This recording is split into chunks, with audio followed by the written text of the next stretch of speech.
And welcome to the Basket Cases podcast, episode 5. Thanks for being here. 1, 2, 3, 4, 5, 4, 3, 2, 1. Numero cinco. Numero cinco. I'm your host, Spanish speakers. I'm your host, Kevin Henderson. With me, per usual, is my sidekick, Zach Bozeman.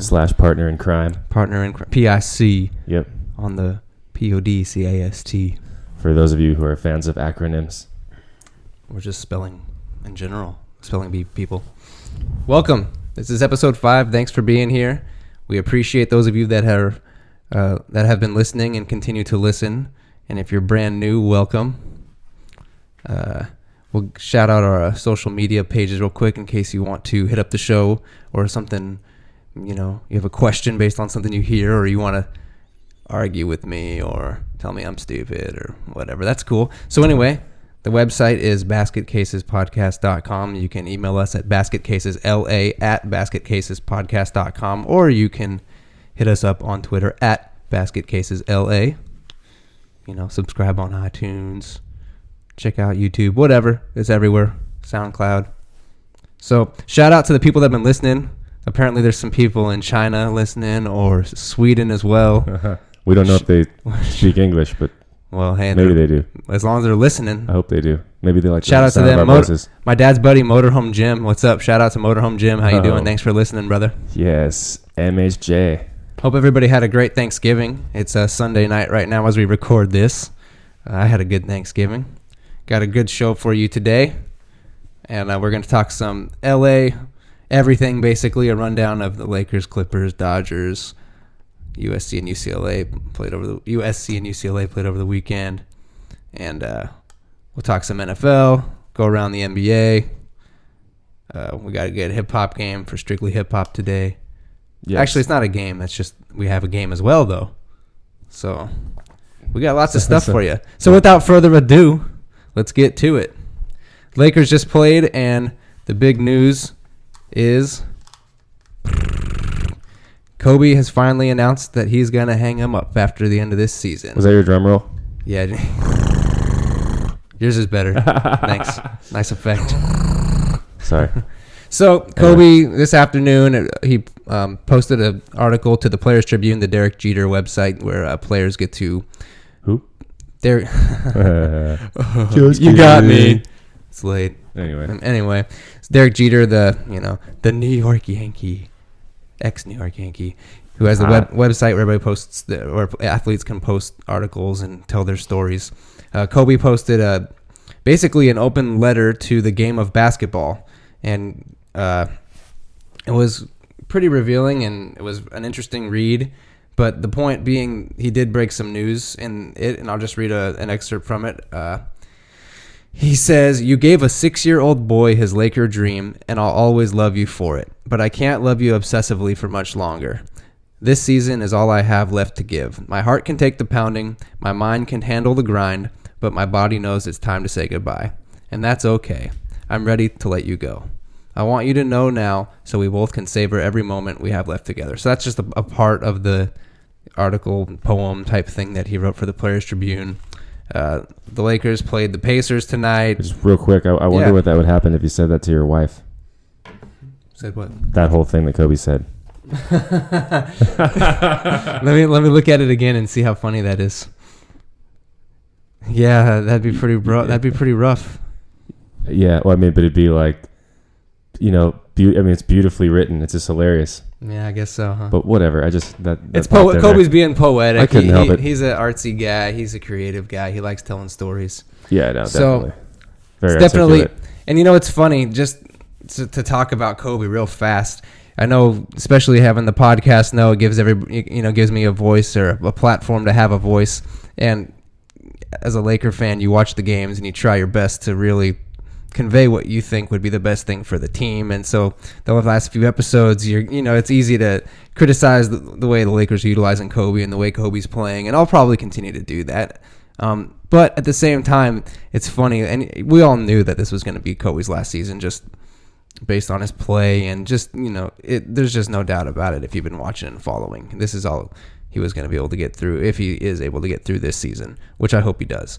But Kobe was kind of saying it in his post-game press conference just now, how it's different when you vocalize it, and now that he has, it kind of just makes it official, and you just kind of feel like, oh, you have that kind of nostalgic sadness, the appreciation.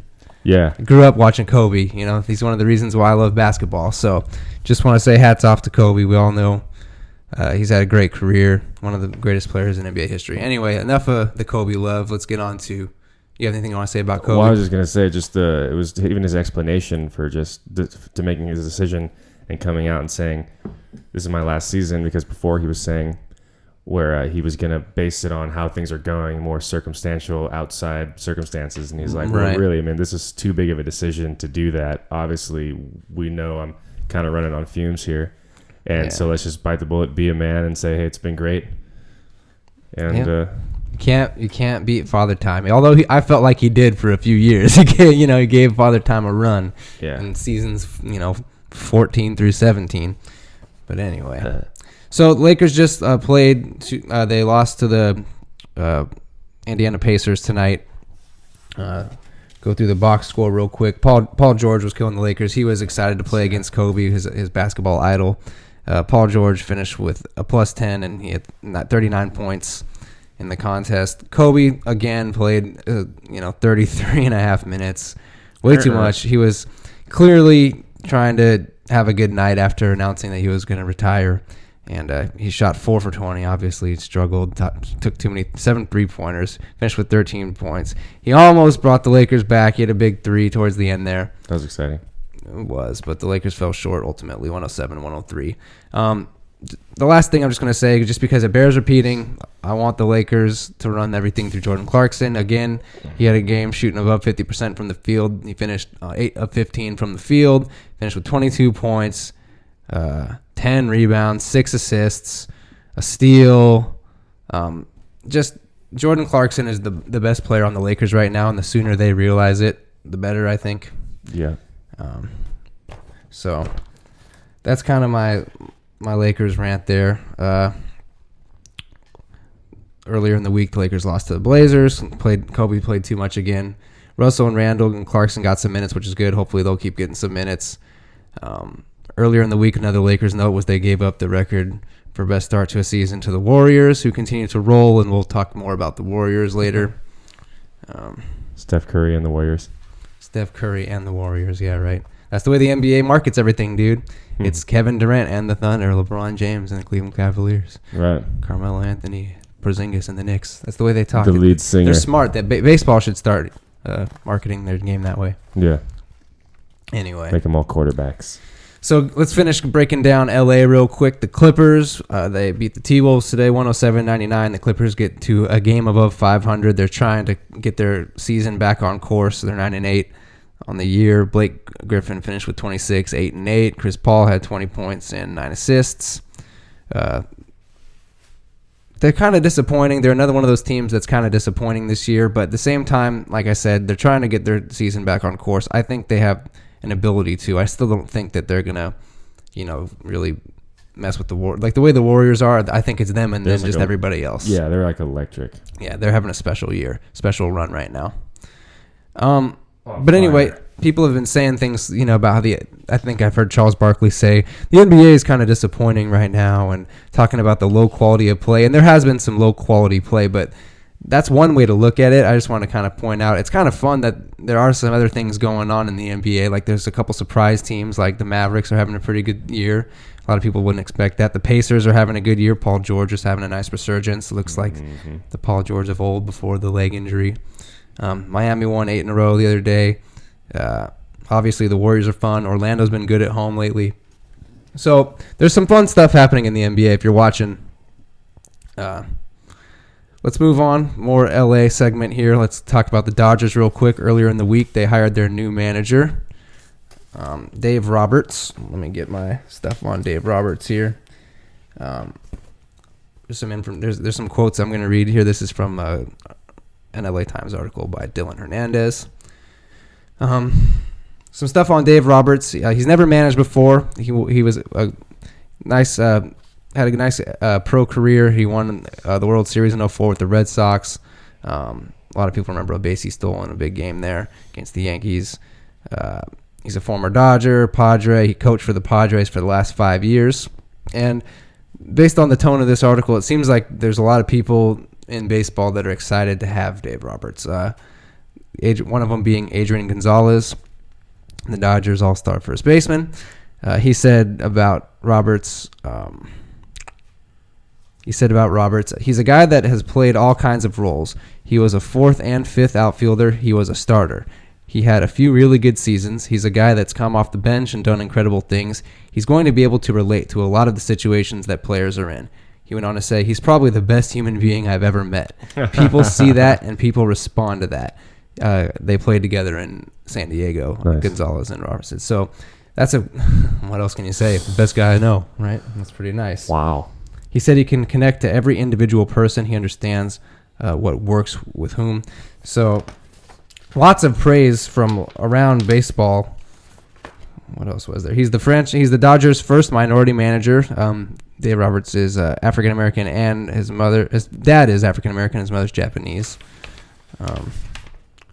Just looking to see if there's anything else interesting in this article about Dave Roberts. But anyway, from all accounts, it sounds like everybody's excited about it.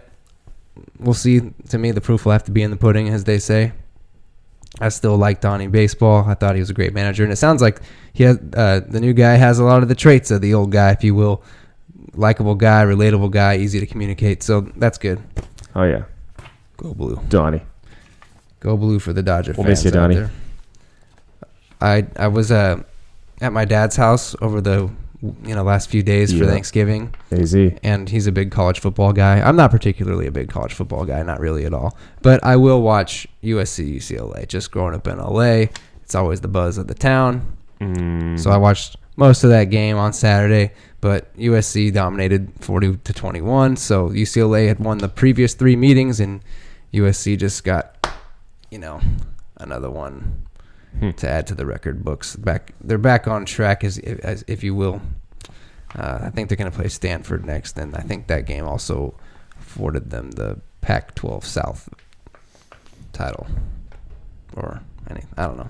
I don't follow college football. Good for them. Yeah, exactly. Did we just say that? Yeah, that's pretty funny. Oh my God, you heard it here, folks. Cute. Very. Last thing on the NFL rundown here. There was a little bit of a development, or lack thereof, I guess you could say, in the movement for the NFL to come to LA. Several articles came out, but basically the gist of it is, I have one here from NFL.com written by around the NFL staff.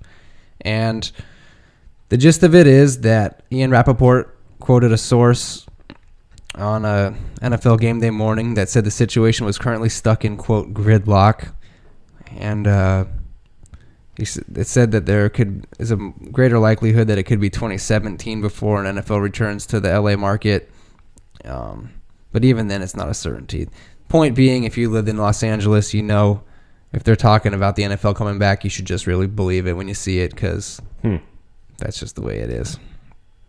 They always dangle that out there, and then nothing happens. Rams. I know. I want the Rams. Who do you guys want out there? Do you guys want an NFL team? I'd take the Rams. Jerry Jones says it's going to happen. The Dallas Cowboys owner, and Jerry Jones gets what he wants. He probably sees all the money that can be made, and I'll bet some other owners want a team to come to LA too, or at least a team, maybe more. But it's in gridlock. That's the report. Dude, watch out for that gridlock. It's a nightmare. It's a nightmare, that gridlock. What else do we have here? Let's go down through the NBA, around the NBA, if you will. Around the NBA, if you will. Where's the thing that I'm looking for? I want to play something funny. 360 dunk in your face. Yeah. Rest in peace. The Keith guru. Elam, the guru. The guru giving it to you. Keith E. So around the NBA, a couple interesting stories happened over the week. I think it was Thanksgiving night. The Sixers, earlier in the week, or maybe Wednesday, I think they played the Boston Celtics. And I think I saw the video on Thanksgiving. Maybe it was like either Wednesday or Friday or something like that they played. Anyway, whatever. The point being, Jahlil Okafor, what do you get? The number 3 overall pick, I think, by the Sixers. He got into a brawl in like a bar club area thing in Boston. It was called the Storyville Boston nightclub. And I watched the video, and basically he just like punches this dude out. I guess the report was that the guy was heckling the Sixer players that were there like all night long and said the 76ers suck, and the quote, Def Leppard sucks. and then the quote that in the video, there's no context, so I don't know what it means, but Jahlil Okafor said, quote, "We got money, you broke ass N-word." So who knows what he was talking about to the guy or what the other guy said to him, but that's the guy that a lot of people are saying, oh, why didn't the Lakers get Okafor? Well, there's a couple ways to look at it, but you could say, hey, he's beating up Boston Celtic fans. Cool. Yeah. No, I'm joking. That's bad. Don't beat up people. It's just sports, people. Come on now. But if you're not, He was showing. People want D'Angelo Russell to show some fight. Maybe Okafor was showing some fight right there, but I think it shows a sign of immaturity. You know, he's, what is he, 20 years old or something? It's like the same thing with D'Angelo. These are young kids, guys. So D'Angelo's going to take some time to develop for the Lakers. Okafor is a big guy, so he's having a little bit better impact. He's on a team that, you know, has a culture of just losing. So anyway, that was one note. The other big note around the NBA is obviously just the continued outstanding play of the Golden State Warriors. They are now Golden State 18-0 Warriors. Seriously, right? It says it right here. Oh yeah, right here that's how it's written down. The Golden State freaking Warriors. Exactly. They're crazy. They've just broken the record, I believe, for a start to an NBA season. They're now 18-0. They played the Suns. I think it was on Friday night. Steph Curry had 41 points in 3 quarters. Then oh no, that was in the Sacramento game. That was in the Suns game. Sorry. And then he also only, I think, played like 3 quarters or something in the Sacramento game. They're just 18-0. They're rolling. Draymond Green was the first Warrior since Wilt Chamberlain to get back-to-back triple-doubles in the last Warriors game, and that was in 1964, so that's a nice stat for him. Jerry West, I think, called Draymond Green a top 10 player, by the way. That's interesting. Wow. What were you going to say? Oh, nothing. Just a little joke, but it's over with. Save it for later. Moving on. Interesting thing, too, as the Warriors have been piling up these wins, there's been continued discussions about Luke Walton, the interim coach for the Warriors, not getting credit for the wins because Steve Kerr had 2 off-season back surgeries. And so there's a story that came out that said Luke Walton reportedly could get credit for the Warriors' wins as the NBA examines policy. This is an article by Joe Pantorno from the Bleacher Report. It says that none of the team's wins have been credited to Luke. To Luke. And the NBA is, quote, looking into the long-held custom of wins not being credited to interim coaches, but rather to coaches on leave. Steve Kerr had a quote, and he said, I think it's ridiculous. I'm sitting in the locker room and watching the games on TV, and I'm not even traveling to most of the road games. Luke's doing all the work with the rest of the staff. Luke is 15-0 right now. I'm not. So it's the dumbest thing I've ever heard, to be honest with you. I don't even understand it. And then Luke responded, and he was being humble, and he said, Steve's done a lot for me. It's the least I can do to add a couple wins on his total for him with all that he's done for me. So, he kind of said, the least I could do, add some wins on the total. So he said, I am earning these W's, y'all. He's obviously trying to bolster his resume, get his own head coaching gig. What if he's a good coach for real? I think Luke Walton is. I mean, if you watched, the Laker fans know, like when Luke Walton, even though he wasn't an athletic player, a great shooter, a great player per se, he did, like Phil Jackson used to put him in when the game would get, when the ball would get stuck or when the game would just kind of hit like a grind. He'd put Luke in because he's a smart player. Mm-hmm. He was a smart player. So I think he is a good coach, but it's just funny, you read that article and you hear all these, this love fest happening between all these guys. It must be nice when you're 18-0, right? I wonder what the guys are saying to each other in the Philadelphia locker room. Oh man, where do we begin? We're trying to keep the show appropriate. I know, right? It's for all ages, people. All right, kids. For the most part. Cover your ears. Earmuffs. Another story, Jason Kidd, the Milwaukee Bucks head coach, he got suspended last Friday for the game against Orlando. In the previous game, he swiped the ball from the officials' hands. It's kind of funny. He said basically he just complained that his team wasn't getting calls and he was protecting his players. It was a pretty contentious game. The players were arguing in the tunnel afterwards. It was that game was against Sacramento. Surprise, surprise, Sacramento getting into an argument with those guys, those head cases in that, in that franchise on that team. You know who you are. Yeah. Cousins and, Rondo and all those guys. But anyway, Orlando ended up winning that game. The Magic have been pretty good at home this year, so they're a team to watch, my fellow League Pass people. Miami's been winning a lot. Wade had a nice crossover on Friday night. Looked like the Dwayne Wade of old. And Miami's rolling right now. Charlotte's another interesting team out of the East. I don't watch a whole lot of East Coast basketball, but I watched a little bit in the last week. They're an interesting team. They're 10-7 right now. They have like a really hodgepodge kind of quirky roster. Kemba Walker, Jeremy Lamb, Al Jefferson, Nicholas Batum, Jeremy Lin, Frank Kaminsky. It's just kind of a different type Jeremy of Lin. Jeremy Lin. Yeah. So we just gotta play. Just get more, This guy went to Harvard, I think, or whatever the hell, and he's just like, No, but he really talks like that. And that's really the way he talks. And now he has that Mark Hoppus hair, where his hair, the bass player from Blink-182, is sometimes it's just it's like a spike that's like a foot tall on his head, but it's not supposed to look. It's not supposed to be a spike. It's supposed to look. It's like an extended regular hairdo. It's just too tall. Is that what the faux hawk is? Something like that. I don't even know. Jeremy Lin's he went from Linsanity in New York to just, vilified in LA for, just the Lakers being terrible and injured. And then now he's in Charlotte, where it's man, I went from Linsanity to Charlotte. Where he's like, It's probably, the people probably can, That needs to be a sound drop. Jeremy What'd you think about that? All right, let's move on. we can make fun of Jeremy Lin forever. I refuse. But anyway, check out Charlotte if you're watching League Pass. All their games are close. They're kind of fun. Like I said, they're 10-7. There's some teams that are having a slightly better years this year. We're having some disappointment from teams like the Clippers and whatnot. But there's also some bright spots around the league. So be sure to we'll listen to the basket cases, and we'll keep you posted on it.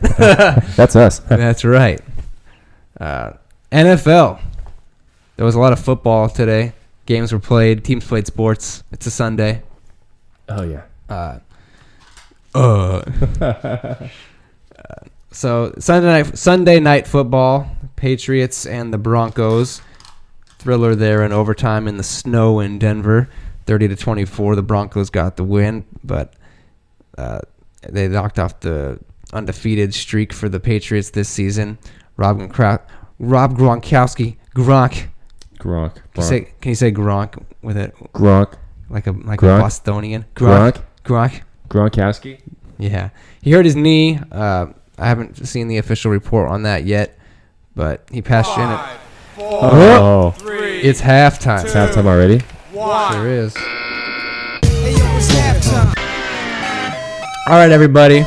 It is halftime. So if you're new to the show, this is halftime. We drop it at the 24-minute mark. We shoot the breeze.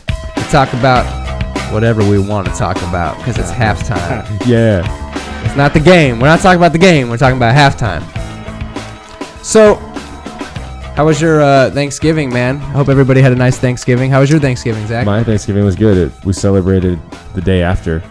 Oh, yeah. That's right. My mother's a nurse and has odd hours. Your mother's a wonderful woman. Oh, Janine, thanks, shout out to Janine if you're listening. JB. Yeah, she's all right. And she's all right. And so, yeah, just a little small family get-together. Had some pumpkin pie, some gluten-free stuffing, so I didn't have any. And, some salad, turkey, all that good schniz. Nice. Some pumpkin pie, that's your jam, right? Ooh, that's my favorite type of pie. Nice. Graham cracker crust, though. I would have to go, I don't know, There's like 5 different types of pie that I like. 5 different types of pie that I like. You MC Kevin Bacon. Anyway.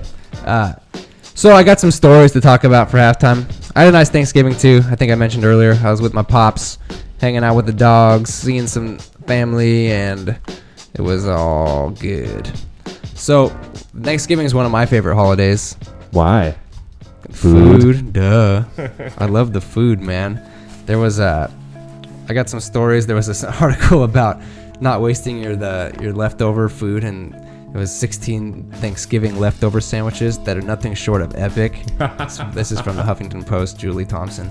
So if anybody knows me, they know I take my Thanksgiving leftover sandwiches pretty seriously. Yes. The only option that you really have is what kind of roll you want to put it on, whether it's a Hawaiian or a French roll. But Right. you guys like Thanksgiving sandwiches out there? I do mine with like mayo, cranberry, cold turkey, warm stuffing, Ruffles potato chips. Oh, crushed. You're a fan, right? Oh, yeah. There was this article says there's some good ones, like you could do a leftover turkey club if you got some turkey in your fridge right now.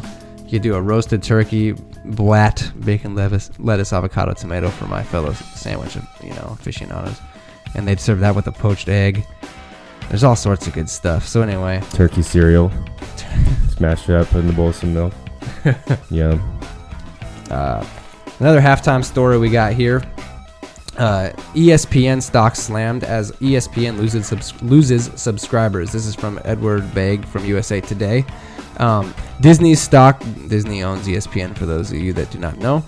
Disney's stock was down 3.26% to $114.80 Friday morning after the media conglomerate revealed late Wednesday and regulatory findings that ESPN's subscriber base has plummeted to 92 million as of October 3rd. That's down from 95 million just a little over a year earlier. They say this is kind of this is a topic that kind of fascinates me, because the reason they say this is happening is because an increasing number of cord cutters are ditching pricey cable subscriptions and turning instead to a la carte options available through streaming services and smartphone apps. So they say that's like the way of the future. Like kids now, like they're just kind of over paying cable bills and having regular TV. Yeah. Everybody's used to Netflix and just the DVR, and whenever I want to watch it is when I watch it. So they call it the cord cutters. They're basically people that are just gonna get TV shows or games or whatever it is as they need it. A la carte. Times are a-changing. Times are a-changing. It's gonna change the whole industry is changing. And they also credit the loss in subscribers to some of their high-profile people, like Bill Simmons, Keith Olbermann, and Colin Cowherd moving on to other places. No longer with ESPN. I think you want ESPN. And SportsCenter has also lost some of its ratings, so that's interesting for ESPN. I have some stock in Disney. I wonder if I should be concerned. Well, Disney's doing probably. I mean, I'm not really concerned. Disney's going to be okay. Yeah. They went from 95 to 92 million. You think it's for me? It's for y'all. At that point, you're just, whatever. Money ain't a thing. So, another cool halftime story I got. This is called the $5 computer that could change the world. This is from Zach Espin of BGR. I don't know what BGR, whatever. Excuse me. No, the New York Post. So this company is called. Actually, I don't know what they're called. Raspberry Pi, the UK-based Raspberry Pi Foundation, I guess. So I watched the video. Basically, the owner of this company, he busted out like his old, whether they're Commodore 64 or something, like 2 of his oldest computers that he bought, and he explained how when he was trying to get into the world of computers and coding and all that stuff and building software and hardware, those computers were he basically had to pay every penny that he had from his savings and stuff to buy those. Mm-hmm. And so his goal was to make computers really affordable. And so he had initially with his company here, he had a computer called the Raspberry Pi. That was a $35 computer that you could use to power just about anything. Then they came out with the Raspberry Pi 2, and that was down to $20. But now the big deal is the Raspberry Pi Zero. And it's a tiny little computer. I saw the thing. It's just like a little chip, like it's a couple packs of gum or something. It's just a chip. It's not like a whole computer. It's not like a screen, and it's not a desktop or laptop. It's just a computer. Exactly. Like the brain. Exactly. Just the brain. Exactly. Yeah. But they're gonna sell the thing for $5. It's got a Broadcom processor, a 1 gigahertz, 40% faster than the Raspberry Pi 1, RAM, micro SD card slot, HDMI socket, micro USB. Anyway, I just thought it was kind of cool that you can get a computer for $5 now, and the idea is to just let anybody get into the market. Unfortunately, they have to probably make more of them. It says they only made, quote, several tens of thousands, and they expect it to be sold out on like Cyber Monday or whatever. So, but nonetheless, pretty cool. You can buy a computer for $5 now. Yeah, just don't step on it. Don't step on it, unless you got another $5. I don't know if I'm saying this name right, but Lucera, they're a diamond mining company, and diamond, that's what they do. Their business is diamonds. This is Jim Bolden from CNN. His report says the biggest diamond in 100 years adds $150 million to the mining. So anyway, they found the biggest diamond that they found in more than 100 years. Guess how big it was? How many carats? Just guess. 3. 3 carats is the biggest. All right, wise guy. No. Oh, I thought you meant CARROT. I'm just kidding. It's 50 carats. Nope, it's 1,111 carats, and yeah, it's humongous. So I guess the company's stock went up in value by $150 million. The thing is, they don't even know how much the gem is worth yet. They said it's they've already had. The owner, William Lamb, the CEO of the company, William Lamb, has already been inundated with emails from potential buyers, but the stone's too big for their scanner at the company, so they'll probably have to go to the world's diamond polishing market in Antwerp, Belgium, to be assessed first. I'm really more comfortable with 130 million instead of 150. Right. So anyway, I thought that's kind of interesting. They found the diamond in the Cairo, is that how you say it? Cairo, Egypt? No, in Southern Africa, in Botswana. Cairo? I don't know how to say it. How's it spelled? Karowe. Oh. Yeah, sure. I've read it. I know I'm just stupid. You guys can make fun of me. That's cool. Dumbass. So anyway, they found that diamond using some sort of new recovery technology, the latest in recovery technology. Lamb, the CEO guy, said it might have been missed and been ground up with waste stones before with their old technology. And then a little food for thought, fun fact type thing, is the Cullinan diamond was the 3,106 carat diamond that was found in South Africa in 1905. That's the largest gem quality diamond ever found. Diamonds are my birthstone. Oh, really? Yep. Mine's the ruby. Ooh. Both expensive ones. Yes. But we're priceless. Just kidding. Everybody's got a price. Money ain't a thing. This is a story that made me laugh. This was in Australia, I believe. In Sydney, a story out of Wollstonecraft, Sydney, Australia. This is on CNN, a story by Will Halpern. Or Halpern. I don't know, whatever. I can't read. I can't spell. Kevin never learned. Well, it's people's names. I don't know the guy. It's hard to, whatever. Let's just call him Bobby. Bob from CNN.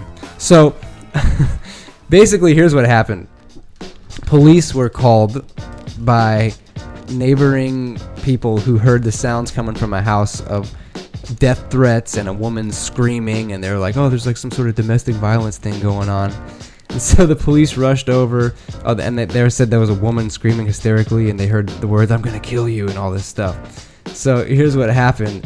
The police came to the door, and the guy answered the door, and they said, where's your wife? And he said, I don't have one. They said, where's your girlfriend? And he said, I don't have one. And so they said, we had a report of a domestic and a woman screaming. Where is she? He goes, I don't know what you're talking about. I live alone. So they finally were like, well, what about the sounds of the crashing furniture and the screams and the death threats? And he goes, it was a spider. A really big one. I was just singing.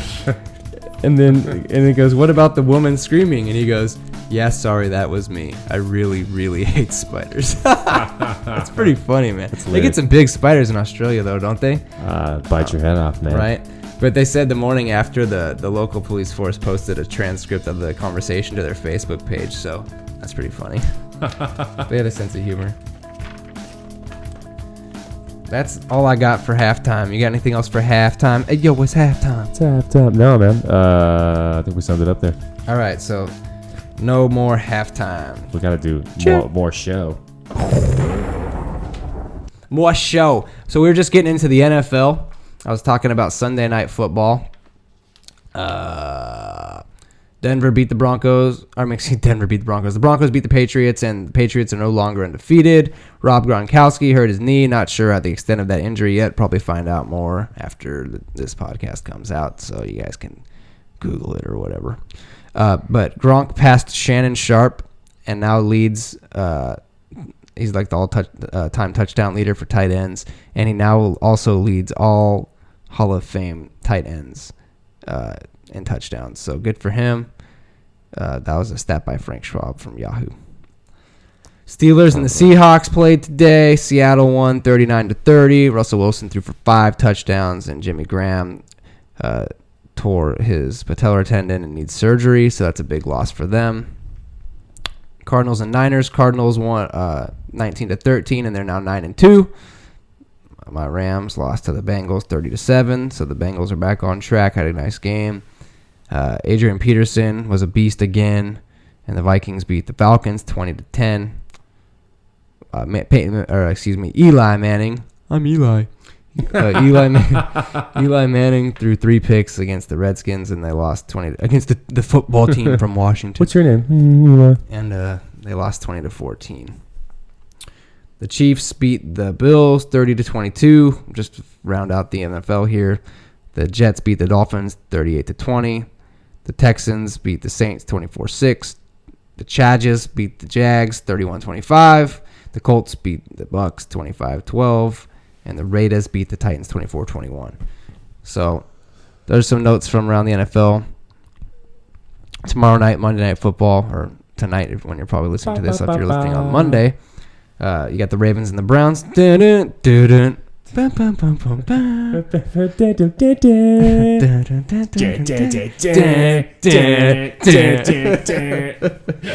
then Thursday Night Football, you got the Vikings and the Cardinals. So, one more thing about the NFL real quick. Sorry, a couple more things. I'm sorry, I forgot the Thanksgiving games because those are the games everybody watched anyway. Oh, yeah.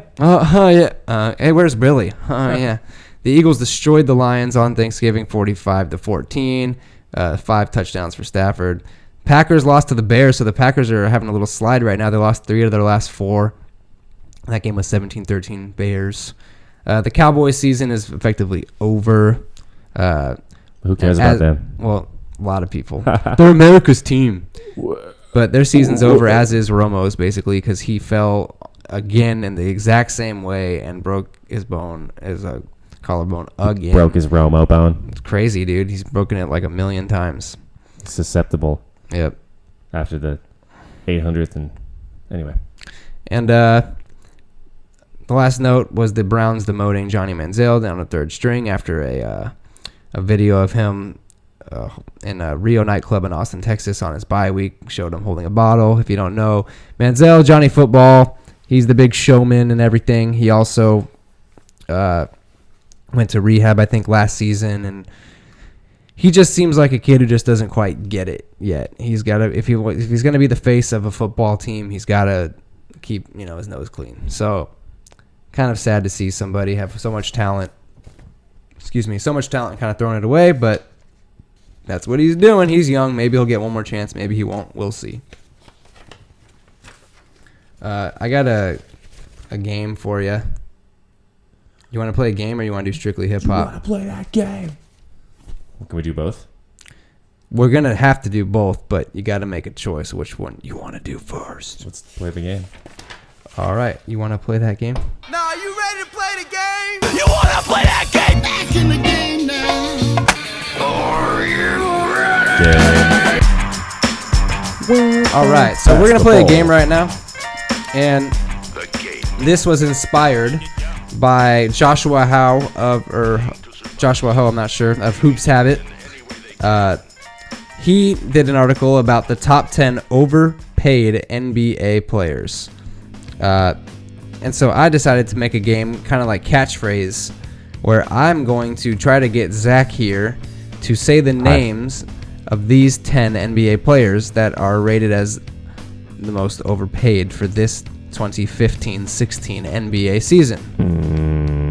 So, catchphrase just means basically I can't say any part of the player's name. I can't tell them that, it rhymes with or whatever. So, as you past listeners know, I'm pretty 50-50 at these things. So here's the thing. I think at least like 4 or 5 of these players, Zach. They're all players making a lot of money. And so Joshua Howe, these were his qualifiers. This is for this year only. This does not include injuries, and it's for active players only. And he, in making this list, compared these players to, quote, league average player breakdowns from Basketball Breakdown, or B-Ball Breakdown. I think that's a website, bballbreakdown.com probably. So, break it down. What do you say? Put it like a minute on the clock? Yeah. There's 10 of them. Okay. So, I'm going to set the clock. That gives me 6 seconds. And we'll do our very best. Per 1 minute on the clock, please. Are you ready? I'm just going to go in order from 10 down to 1. Cool. So, number 1 will be the most overpaid player for this season. I can't say their name. Here we go. Ready, set, go. Okay, so opposite of a girl is a guy. Another boy. Okay, so sounds like that. And let's see. He's a center for the Lakers, making a lot of money, not doing much.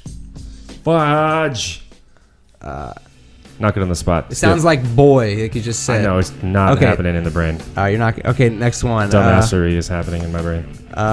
Science, English, and math. Okay, so his last name is like that. First name is not East, but West. So, plays. He had an ACL tear. Okay, next one. Let's see. This guy has the big hair. Brazilian. Plays for the Cavs. Rebounder. Where's the headband? You're not going to get any of these. All I'm thinking is I got 6 seconds per question, and I'm not going to get any of these. We haven't gotten a single one over 7 seconds. This is horrible. Let's see. Who's number 1 on the list, do you think? This game is too hard for me. All right, it's way too hard. That was the worst game of all time. This is a good game for somebody. You. It would have been, but I had to make the game, so it's impossible to do. All right, we'll just call that a failure. Yeah. Let's go over the list, though, because I still wanted to talk about it. That's why I got at least hear the answers.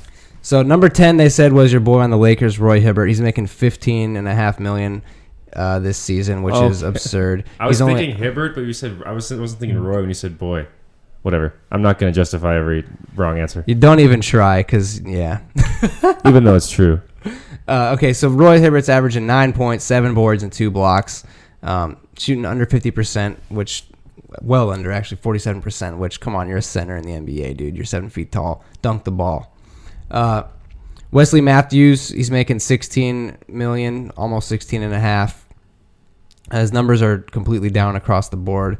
He's the highest paid Dallas Maverick, and his defense isn't very good this year. And like I said, he's coming off of that ACL. So, excuse me, I think it was Achilles. So, Wesley Matthews is having a rough year.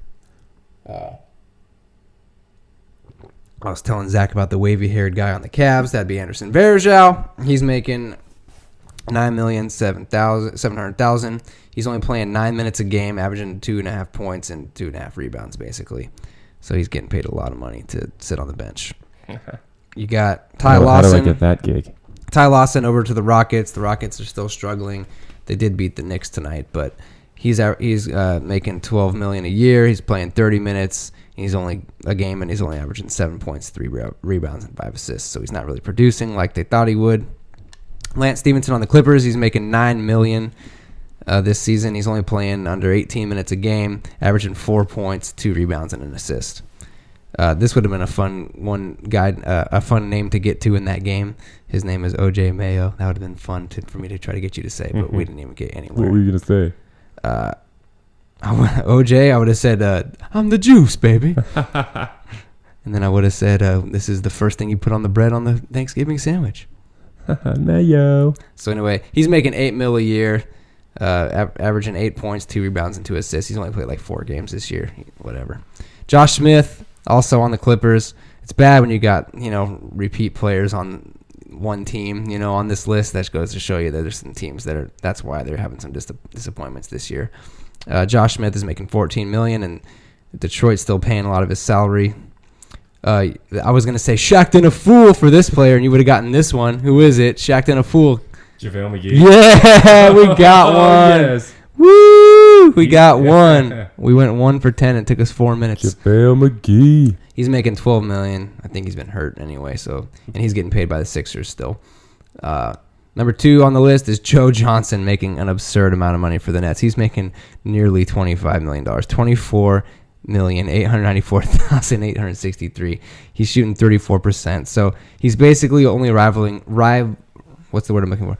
He's basically only competing with one guy in the league, and that'd be number 1 on the list, Kobe, who's making $25 million a year, averaging 15, 4, and 4. I guess he's 31%. Officially overpaid now, huh? Well, he's taking like 7 threes a game. He's not producing. He's just trying to shoot, and Yeah. He's getting paid for what he's been, not what he is right now. Yeah. A lot of people don't like that, but you know what? The Lakers aren't your team. They're Jeannie and Jim's. So yeah, and get over it. Like, he deserves $15 million. Is that going to make you feel better? What are you going to do? I wanted to go over the Western Conference standings real quick too, just to kind of get a rundown of the league. Here we go. In the West, the Warriors are still number 1, 18-0. Your Spurs are number 2 at 14-3. The Thunder are coming back now that Kevin Durant is healthy again. They're 11-6. They've won their last 4. Dallas is 10-7. They're the surprise there. Memphis has rebounded after their slow start, and they're 10-8. Utah's 8-7. Clippers are 9-8, and then Phoenix and Minnesota are both sitting at 8-9, and Houston is 7-10. They've won their last 2, trying to recover after the Kevin McHale firing. Lakers at the bottom, at 2-14. So, wow, rough year for them. Maybe the news of Kobe's retirement her inevitable retirement will kind of change the mentality of the team, kind of the way that they approach. The approach to the game. Maybe they're gonna realize, hey, Kobe ain't gonna be here forever. Let's start getting these young kids involved a little bit more. Yeah. Let's give Jordan Clarkson the freaking ball. Good thing they have some good players. Like I keep asking.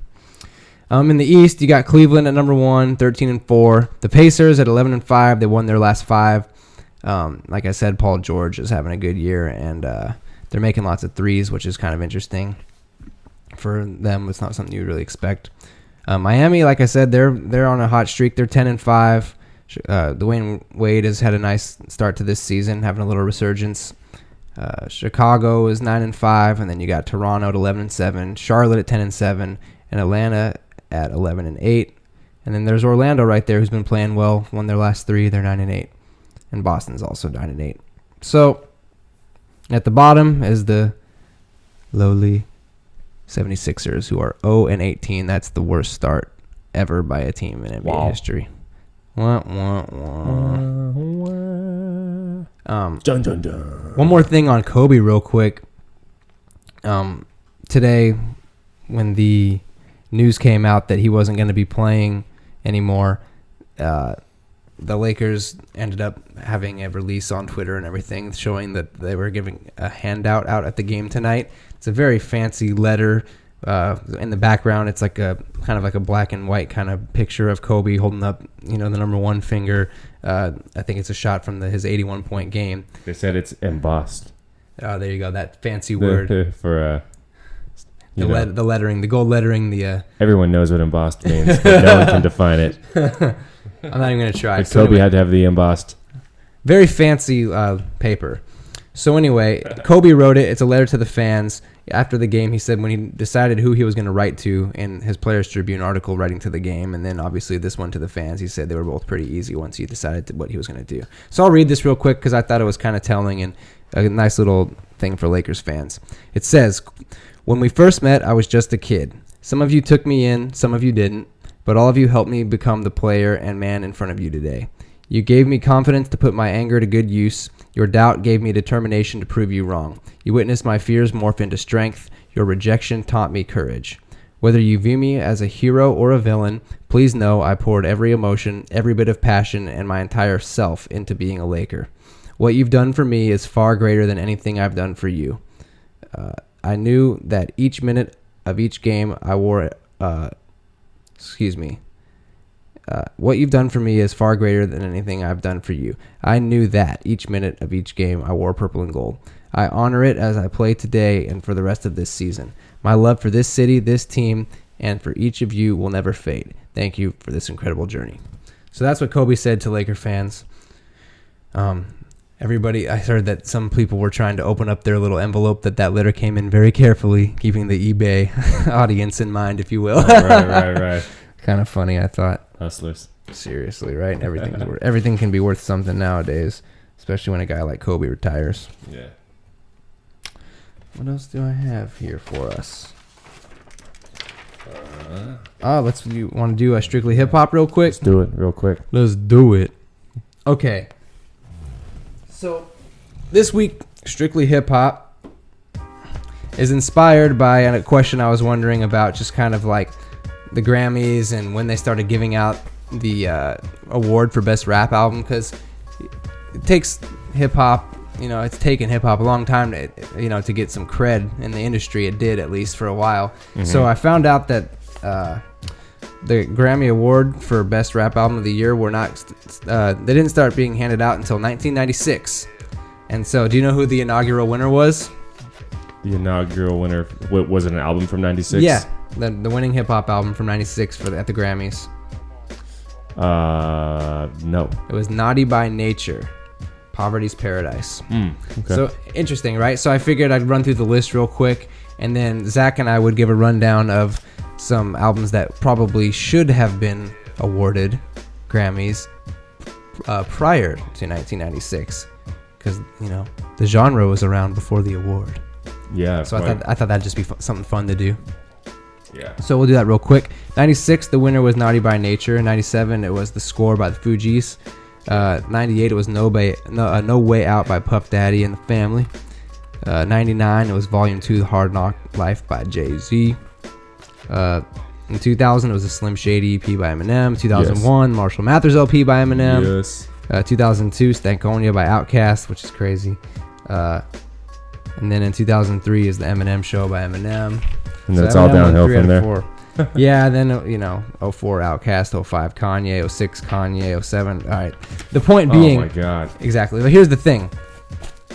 As a music fan and music lover, just for the listeners out there that might not know this, the Grammys are a total joke, in case you didn't know this, because, I like to consider myself pretty well versed in, lots of different styles of music. You're probably definitely more versed than I am in, more genres, but we definitely are pretty eclectic, definitely people in our musical tastes. And I remember Sum 41, if you don't know, they're kind of like a pop punk band. Yeah. They won the Grammy for Best Metal Performance one year. And as a metalhead, I was just completely appalled by that. And so that goes to show you that the Grammys, just because it's a fancy award show you see on TV with a bunch of people in tuxedos, it doesn't mean that it's the be all end all. So that's why I figured it was important for Zach and myself to go over what some noteworthy releases were prior to when the Grammys started being handed out. Yeah, like I always say, the Grammys are for people who don't really like music. There you go. It's a TV. Allow me to laugh at myself. Here's a better way to put it. It's a TV show, and we're talking about music. Right. All right. So anyway, in '87, there was a couple big releases, such as "Criminal Minded" by Boogie Down Productions with your boy KRS-One on there, and "Paid in Full" by Eric B and Rakim. In '88, you had Biz Markie, Slick Rick, EPMD, all had releases. And then my favorite probably from that would be either Big Daddy Kane, Long Live the Kane, or Public Enemy, It Takes a Nation of Millions. A lot of people would probably say Straight Outta Compton by NWA. That'd probably win.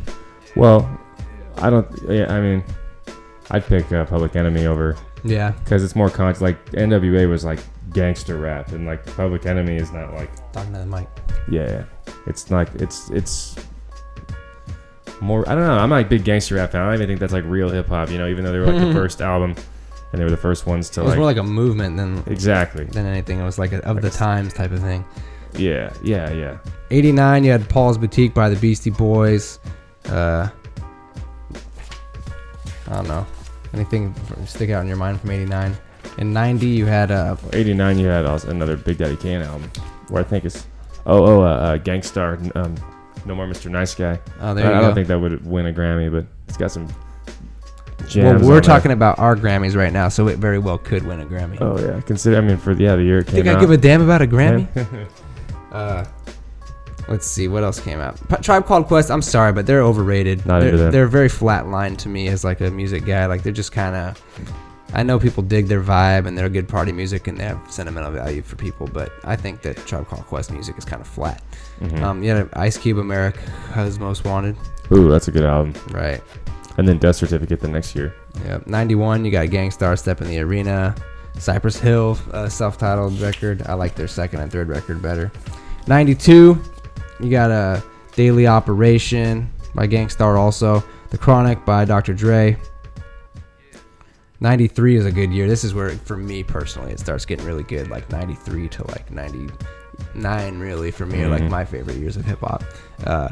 Wu-Tang Clan, Enter the Wu-Tang, 36 Chambers. That'd probably take the cake. That win for 93. But however, that doesn't mean that some great albums didn't also come out, like Black Sunday and Boom Bap. Black Sunday by Cypress Hill, Return of the Boom Bap by KRS-One. Yeah. Guru's Jazzmatazz. Yeah. 94 was another big year. You had Illmatic by Nas, 6 Feet Deep by Gravediggaz, RZA from Wu-Tang Side Project. And to the listeners out there, just get all these albums we're talking about, Yeah, except Tribe Called Quest. If anybody... But you probably already have those. Yeah, right. And then Gangstar, Hard to Earn, probably one of my favorite hip-hop albums of all time. Came out in 94. 95, these are both classics. Take your pick. Mobb Deep, The Infamous, probably my favorite album of all time. At least hip-hop album of all time. And Raekwon, Only Built for Cuban Links. And Big L. Big L came out, Lifestyles of the Poor and Dangerous in 95, and Temples of Boom by Cypress Hill. You know, the Big L one probably win for me, even though, like I said, like you were saying, it's our Grammy, so I understand every angle of why these albums wouldn't be socially acceptable to win Grammys, but all that phoniness aside. Totally. So that was Strictly Hip Hop. That was Strictly Hip Hop. Boom. That was fun. I kind of like talking hip hop. We're going to do more music. You guys like when we talk about music? Some of you do, some of you don't probably, but I think a lot of NBA people are big hip-hop fans like we are. We'll talk more music too because we like it. It's a passion of ours, and it just kind of gives you something else to listen to. So we want to thank you again for listening to the show.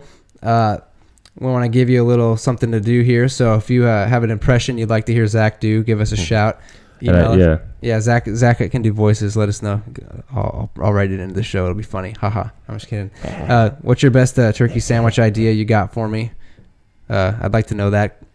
Yeah, me too. I'd like talking about food. A little food for you. Oh. Talking about turkey sandwiches right now. Oh yeah. Turkey and cranberry and stuffing and all that good stuff. Oh, it's my pride and joy. Anyway, definitely. Do you want the NFL to come to LA? Let us know at Basket Cases LA on Twitter. NFLA. Which team do you want to come to LA and why? Rams. And Laker fans, what's your or non-Laker fans even, just what's your favorite Kobe Bryant moment? Email the show, basketcasesla@basketcasespodcast.com. We'd love to hear from you. That would be really cool.